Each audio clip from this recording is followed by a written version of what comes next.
Hoje, a gente vai fundo na história de origem do Esquadrão da Morte mais famoso do Brasil.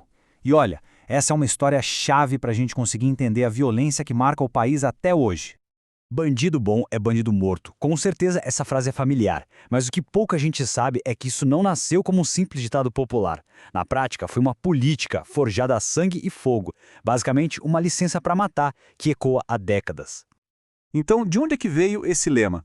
Para achar essa resposta, a gente precisa voltar no tempo e investigar a história bem sombria da escuderia Detetive Lecoq. Vamos nessa.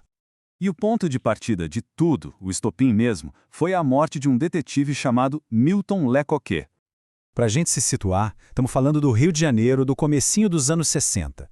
A cidade estava numa crise danada. Tinha acabado de perder o posto de capital do Brasil. Sabe? As favelas crescendo sem parar, a criminalidade explodindo e a polícia? Bom, a polícia parecia completamente impotente. E aí, claro, a sociedade começou a clamar por uma resposta dura, a qualquer custo. É nesse cenário que o detetive Lecoq morre, no dia 27 de agosto de 64. E a morte dele já nasce com duas versões bem conflitantes. A história oficial, que foi a que pegou, diz que ele, um herói da polícia, foi assassinado pelo bandido famoso da época, o tal do Cara de Cavalo. Só que tinha uma outra história, uma teoria forte de que o tiro fatal veio, na verdade, das costas, disparado por um dos seus próprios colegas. Fogo amigo.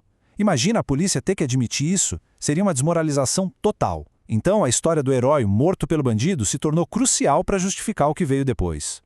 E o que veio depois foi uma vingança brutal. Esse número aí na tela, mais de 50, essa é a quantidade de tiros que o Cara de Cavalo levou quando finalmente foi encontrado. Quer dizer, isso não tem nada a ver com uma ação policial. Foi um fuzilamento, um ritual de execução mesmo. E olha só como tudo aconteceu rápido. Em 27 de agosto, o Lecoq é morto. Imediatamente, começa uma caçada pela cidade inteira com mais de 2.000 policiais voluntários procurando o Cara de Cavalo. E aí, em 3 de outubro, pouco mais de um mês depois, eles o encontram e o executam. A morte de um policial se transformou na execução do seu suposto assassino. Ali, nascia um novo pacto de sangue dentro da Polícia do Rio. Depois dessa vingança, aquele grupo de policiais resolveu se organizar, se formalizar. E é aí que a coisa fica ainda mais sinistra, porque eles criaram uma fachada, uma imagem pública que não tinha nada a ver com a realidade aterrorizante do que eles faziam. No papel, a Escuderia Lecoq era, acredite se quiser, uma associação filantrópica. O objetivo oficial era ajudar as famílias de policiais mortos, promover eventos, esse tipo de coisa. Tinha CNPJ, estatuto, tudo certinho. Com essa fachada, eles podiam atuar à luz do dia, receber doações e parecer uma instituição legítima. Só que o verdadeiro cartão de visitas era outro. Era este aqui. Essa caveira com as iniciais EM. Oficialmente, significava Esquadrão Motorizado. Mas na rua, para o bom entendedor, EM queria dizer outra coisa. Esquadrão da Morte. E o poder desse grupo se materializava numa coisa simples: a carteirinha de membro. Ter essa carteirinha é como ter um passaporte para a impunidade. Era parado numa blitz, mostrava a carteirinha e estava liberado. Era um símbolo de status tão grande que atraiu juízes, políticos, empresários. Todo mundo queria ser membro honorário. Criou-se uma rede de proteção gigantesca. Agora, vamos falar de quem realmente colocava a mão na massa. O núcleo duro da escuderia era formado por um grupo conhecido como os 12 Homens de Ouro. Eram os executores de elite, escolhidos a dedo, muitas vezes pelo próprio Estado, para fazer o serviço sujo. E olha só os perfis. Tinha o Mariel Mariscotti, o Ringo de Copacabana. O cara era uma celebridade, saía em coluna social, mas era um matador e a ponte com o crime organizado. Tinha o Sivuca, o grande ideólogo que cunhou a famosa frase e depois virou político. E tinha o Cartola, que era motorista do Lecoq e virou um chefe operacional movido por pura vingança. E o mais absurdo é que o próprio Estado incentivava isso.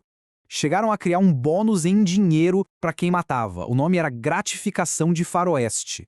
É isso mesmo que parece. O policial matava um suspeito e recebia um dinheiro extra do governo por isso.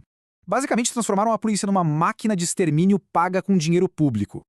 Com o apoio do Estado e de boa parte da população, a escuderia foi ficando cada vez mais ousada.